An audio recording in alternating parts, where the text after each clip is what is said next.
একটি মেয়ে যে বাজারে সবজি বিক্রি করে, আর সেই মেয়েরই প্রেমে পড়ে যায় একজন ইঞ্জিনিয়ার ছেলে, যার বাবার ইচ্ছা যে সে যার সাথে তার ছেলেকে বিয়ে দিবে তার বাবার কাছ থেকে 1 কোটি টাকা যৌতুক নেবে।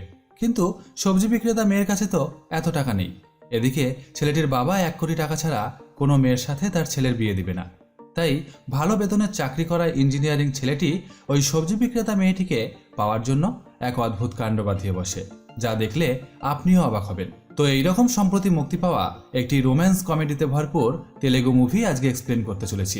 হাই, আমি আদি, আর আপনারা দেখছেন জিডি সাউথ রিকাপ। আজকের মুভি মার্কেট মহালক্ষ্মী।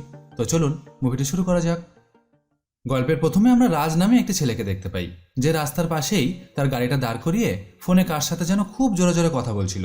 পাশেই একটা নার্সারি রয়েছে, যেখানে আর একজন মানুষ গাছের গোড়ায় পানি দিচ্ছিল। কিন্তু রাজ এত জোরে জোরে চিল্লামিল্লি করছিল যে সেই লোকটা সহ্য করতে না পেরে রাজকে বলে, এই যে ভাই, একটু আস্তে কথা বলেন, কানে লাগে। রাজ লোকটির দিকে তাকিয়ে অবাক হয়ে যায়, কারণ এই লোকটি হচ্ছে একজন নামকরা লেখক, যার প্রত্যেকটা বই রাজ খুব ভালোভাবে পড়ে। কারণ রাজ এই লেখকের একজন নিয়মিত পাঠক। তার সঙ্গে যে এইভাবে রাজের দেখা হয়ে যাবে সে সেটা কল্পনাও করতে পারেনি। আর এই কথা রাজ এই লেখককেও জানায় এবং নিজের পরিচয়ও দেয়। রাজের সাথে লেখক পরিচিত হয়ে যাওয়ার পর লেখক রাজকে জিজ্ঞাসা করে যে সে কেন ফোনে চিল্লামিল্লি করছিল, তার সমস্যাটা কি। আর তখন রাজ তার সমস্যার কথা লেখককে বলতে থাকলে সিন চলে যায় অতীতে, যেখানে 2010 সালের একটি সময়কে দেখানো হয়। ইনি হচ্ছে রাজের বাবা, একটা অফিসে ক্লার্কের কাজ করে, যে তার প্রতিবেশীদের সাথে একদিন সকালে বাসার পাশের একটি দোকানে নাস্তা করতে গেলে একজন তাকে বলে যে তাদের বাসার পাশে মূর্তি বলে একজন থাকে, যে জামা কাপড়ের ব্যবসা করে। সে তার ছেলেকে ইঞ্জিনিয়ারিং পড়িয়ে আমেরিকায় পাঠিয়েছে, যার প্রতি মাসে বেতন 2 লক্ষ টাকা।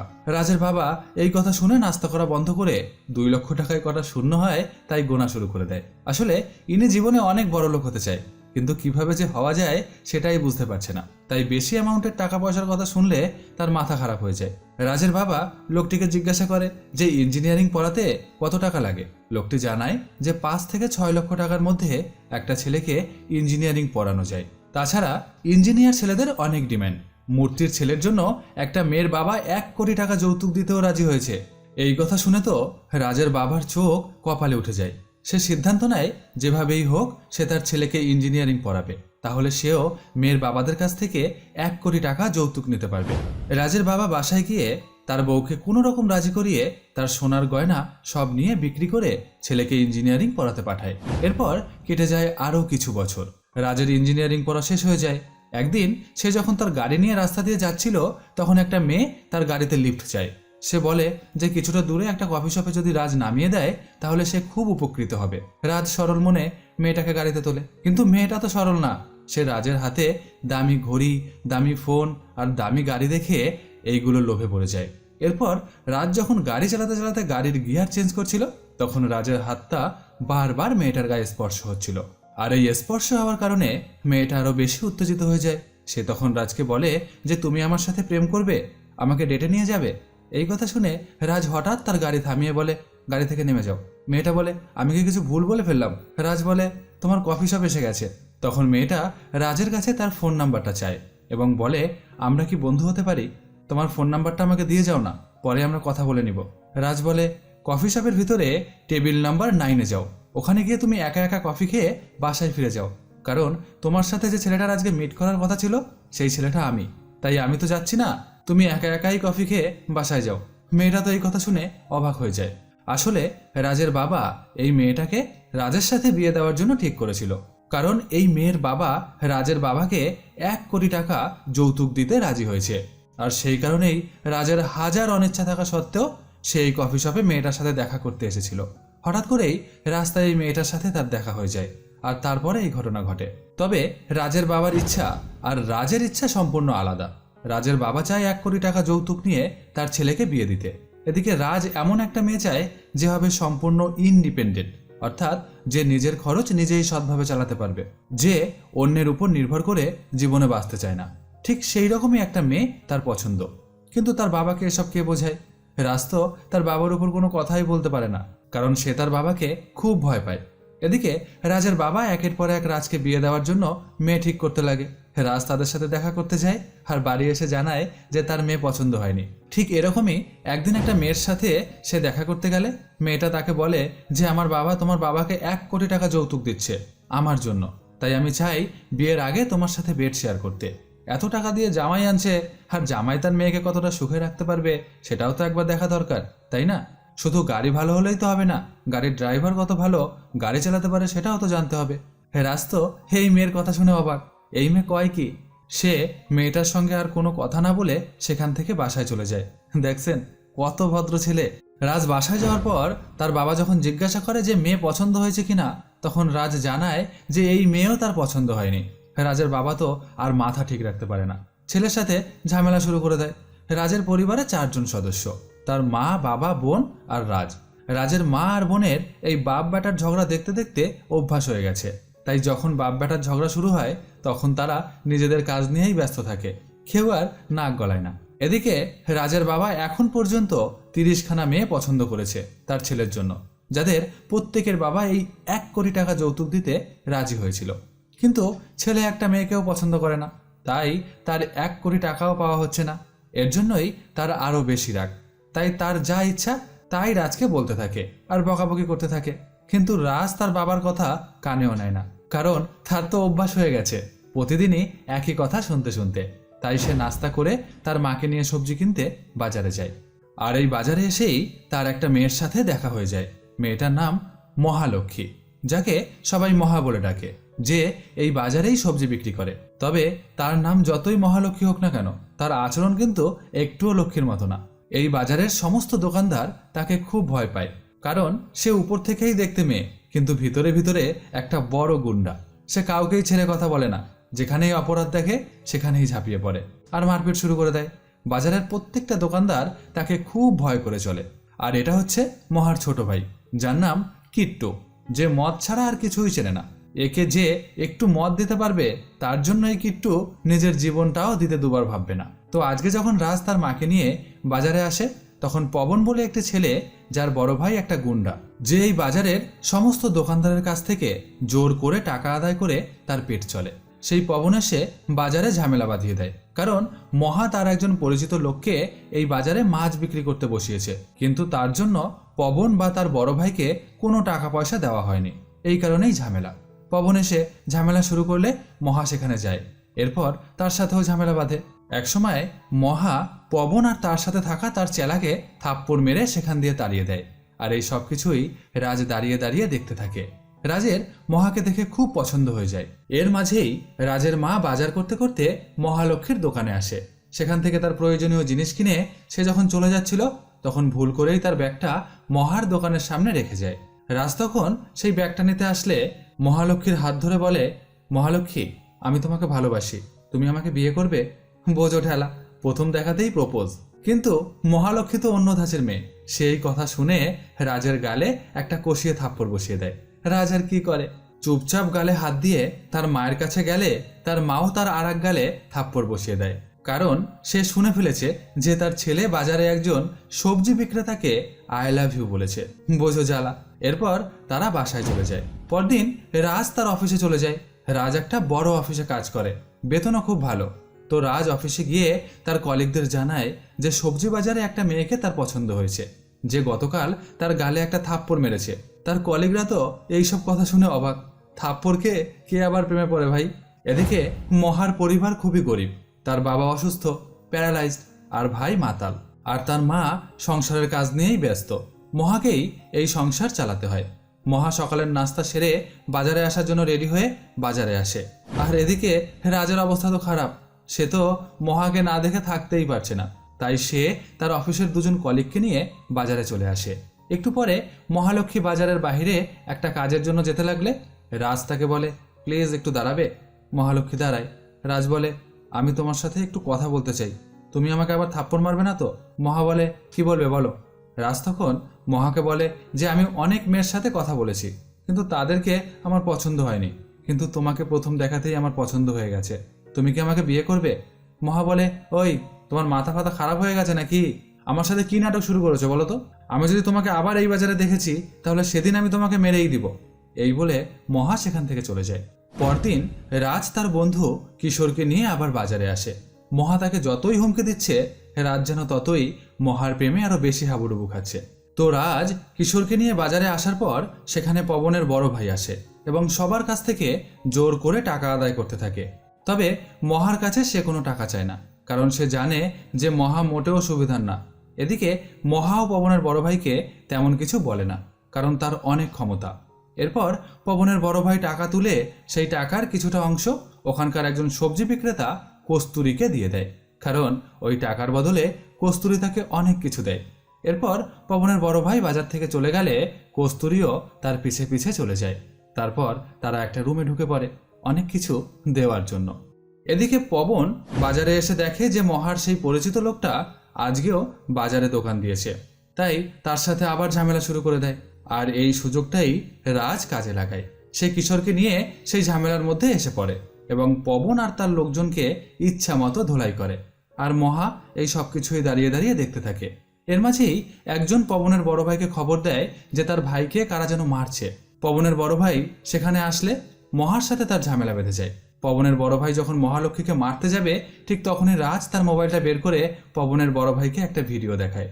তখন পবনের বড় ভাই তো ভিডিওটা দেখে পুরাই চুপ হয়ে যায়, কারণ এই ভিডিওটা হচ্ছে একটু আগে কস্তুরীর সাথে তার ওই রুমের ভিতর দেওয়া নেওয়ার ভিডিও, যেটা কিশোর লুকিয়ে লুকিয়ে ভিডিও করে নিয়ে এসেছে। রাজ বলে, যদি তুই এখান থেকে এখন চুপচাপ না চলে যাস, তাহলে এই ভিডিও আমি ভাইরাল করে দিব, আর জীবনে কখনো এই বাজারে কারো কাছ থেকে জোর করে টাকা আদায় করতে আসবি না। পবনের বড় ভাই আর কি করে, তাই সে নিরুপায় হয়ে সেখান থেকে চলে যায়। এদিকে বাজারের সমস্ত দোকানদার রাজকে ঘিরে দাঁড়িয়ে দাঁড়িয়ে তার প্রশংসা করতে থাকে। এরপর থেকে রাজ প্রতিদিন তার ল্যাপটপটা নিয়ে বাজারের ভিতরে মহালক্ষ্মীর দোকানের ঠিক সামনে একটি দোকানে বসে ল্যাপটপের মাধ্যমেই তার অফিসের কাজকর্ম করতে থাকে। আর সুযোগ পেলেই মহালক্ষ্মীর দিকে হা হা করে তাকিয়ে থাকে। রাজের বাবা রাজকে কোনো সময় বাসায় না দেখতে পেয়ে যখন রাজের ফোনে ফোন লাগায়, তখন সে ফোন ধরে না। এদিকে রাজ বাসায় যাওয়া বন্ধ করে দিয়েছে। সে ওখানে বসেই অফিসের কাজ করে, ওখানেই খায় আর ওখানেই ঘুমায়। আর যখন রাজের বাবা বাজারে সবজি কিনতে আসে, তখন সে দূরে লুকিয়ে পড়ে। বাজারের সবাই মিলে মহালক্ষ্মীকেও রাজি করানোর চেষ্টা করে সে যেন রাজকে ভালোবাসে, কিন্তু মহালক্ষ্মী তো কিছুতেই রাজি হয় না। একদিন রাজ যখন বাজারের অন্যান্য দোকানদারের সাথে বসে বসে গল্প করছিল, তখন মহালক্ষ্মী তার কাছে আসে এবং সবাইকে বলে, কি ব্যাপার, তোমরা একটা বাইরের লোকের সাথে এত গল্পে মেতে আছো কিসের জন্য? যাও, যে যার কাজে যাও। আর রাজ, তুমি কি পাগল হয়ে গেছো? এই বাজারে তুমি সারা দিন পড়ে থাকো, রাতে এখানেই ঘুমাও। তোমার মা বাবার কথাটা কি তোমার একটুও মনে পড়ে না? তারা তোমাকে এত কষ্ট করে মানুষ করলো এই দিনটা দেখার জন্য। তোমার কি লজ্জা শরম কিছুই নেই? এখান দিয়ে তুমি এক্ষুনি বেরিয়ে যাও, আর যেন আমি তোমাকে কোনো দিন এই বাজারে না দেখি। হ্যাঁ, আমি মানছি যে তুমি পবনের ভাইয়ের হাত থেকে আমাদের বাঁচিয়েছ, সেই বলে আমাদের মাথা কিনে নাওনি, বুঝেছ? রাজ বলে, মহালক্ষ্মী প্লিজ তুমি একটা কথা আমার শোনো। আমি কোনো কথা শুনতে চাই না, তুমি এক্ষুনি আমার চোখের সামনে থেকে চলে যাও। রাজ তখন মহালক্ষ্মীকে বলে যে আমি এখানে থেকেছি শুধুমাত্র তোমাকে ভালোভাবে বোঝার জন্য, জানার জন্য। আমার তোমার কাছে একটাই অনুরোধ, তুমি আমার সাথে 4টে দিন সময় কাটাও, তাহলে তুমিও আমাকে ভালোভাবে বুঝতে পারবে, চিনতে পারবে। আর তারপরেও যদি তোমার মনে আমার জন্য একটুও জায়গা না হয়, তাহলে আমি তোমার কথা মতোই বাজার থেকে চলে যাব, আর কোনো দিন এখানে আসবো না। কিন্তু মহালক্ষ্মী তো রাজের কথায় কিছুতেই রাজি হয় না। তখন বাজারের অন্যান্য দোকানদাররা মহালক্ষ্মীকে রাজি করানোর চেষ্টা করে। একসময় মহালক্ষ্মী রাজের কথায় রাজি হয়ে যায়। পরদিন সকালে রাজ মহালক্ষ্মীর জন্য তার গাড়ি নিয়ে অপেক্ষা করে। মহালক্ষ্মী আসলে রাজ গাড়ির দরজা খুলে দেয়, কিন্তু মহালক্ষ্মী তার গাড়িতে ওঠে না। সে বলে যে তোমার গাড়িতে আমি উঠতে পারবো না, আমি আমার মতো যাচ্ছি, তুমি আমাকে ফলো করতে করতে পিছনে গাড়ি নিয়ে আসো। রাজ তাই করে। এরপর তারা দুজন একসাথে সময় কাটাতে থাকে। রাস্তার পাশের দোকান থেকে খাবার কিনে খায়, কফি শপে গিয়ে কফি খায়, রাস্তায় একসাথে হাঁটে।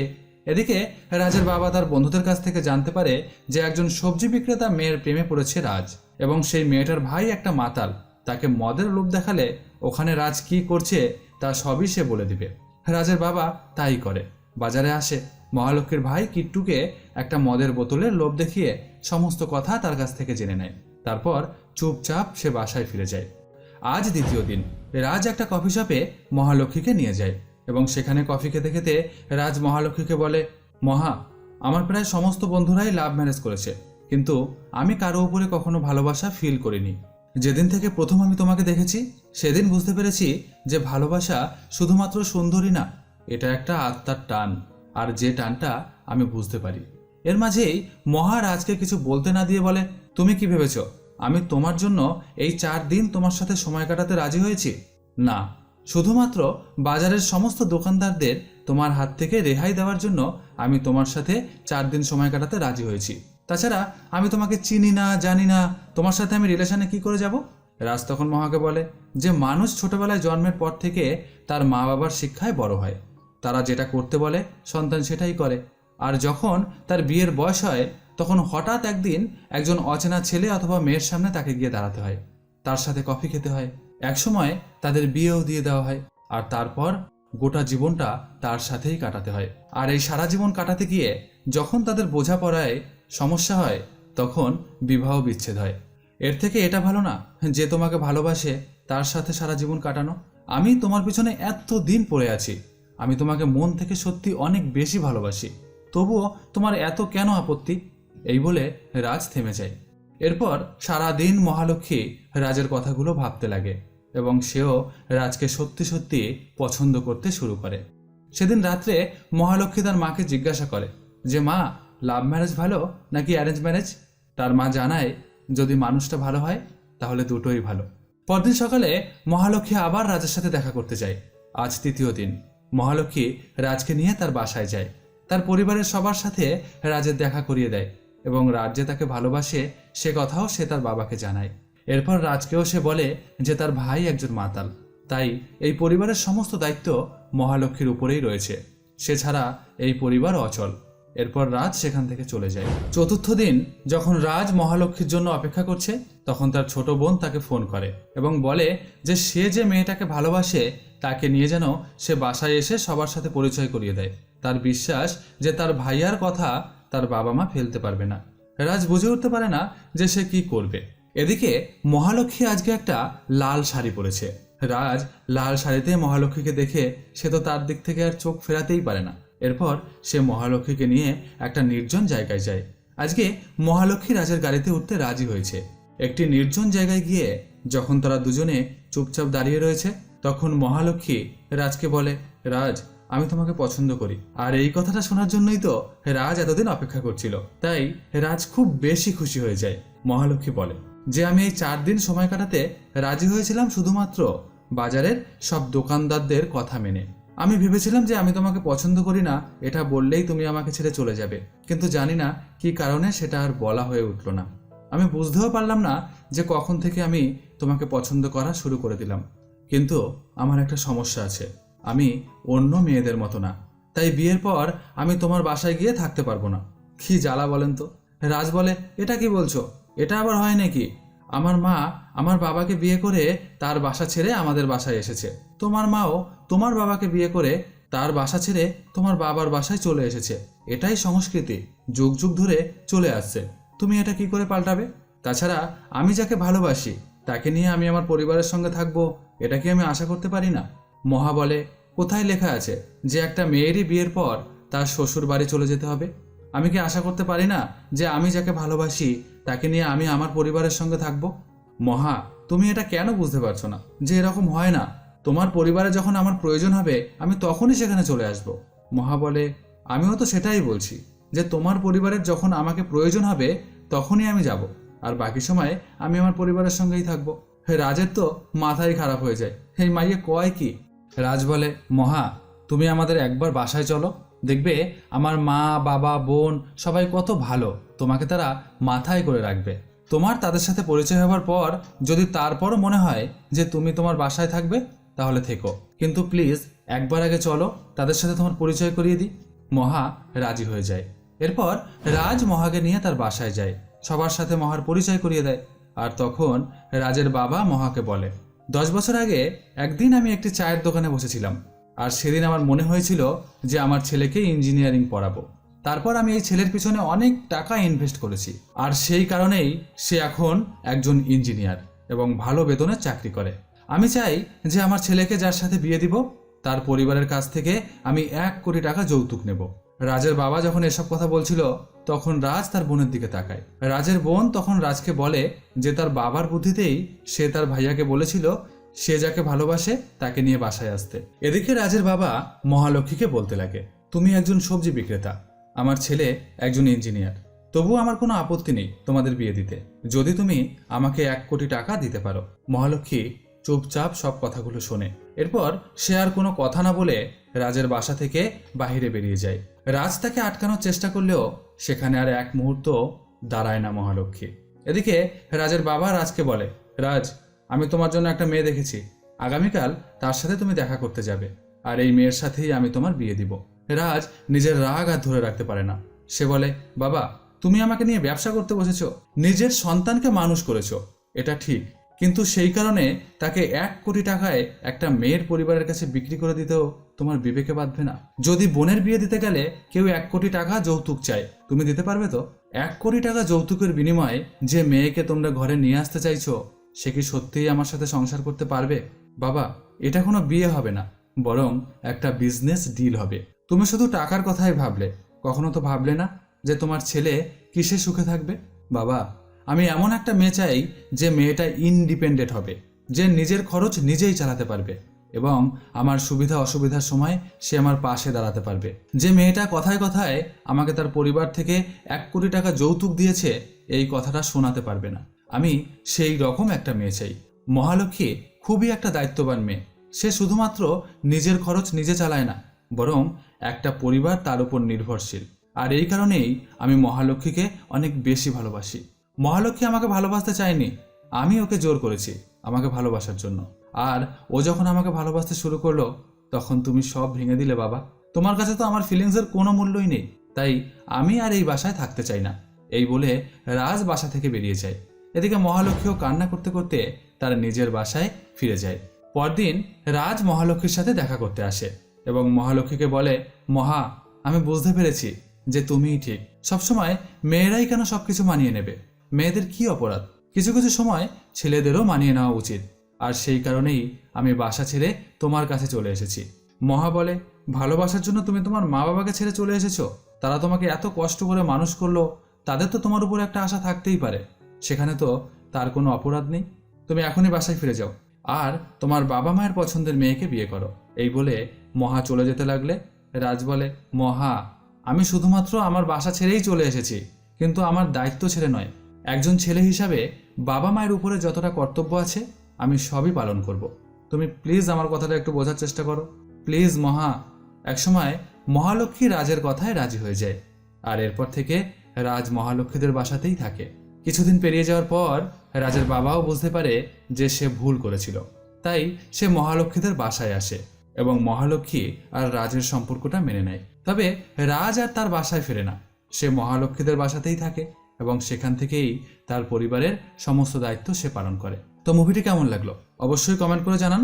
ভালো লাগলে লাইক দিন, সাবস্ক্রাইব করুন, শেয়ার করুন এবং বলে যান যে মুভিটা থেকে আপনি কি শিখতে পারলেন। খুব শীঘ্রই আসছি নতুন আর একটা ভিডিও নিয়ে। ততক্ষণের জন্য সবাই খুব ভালো থাকবেন।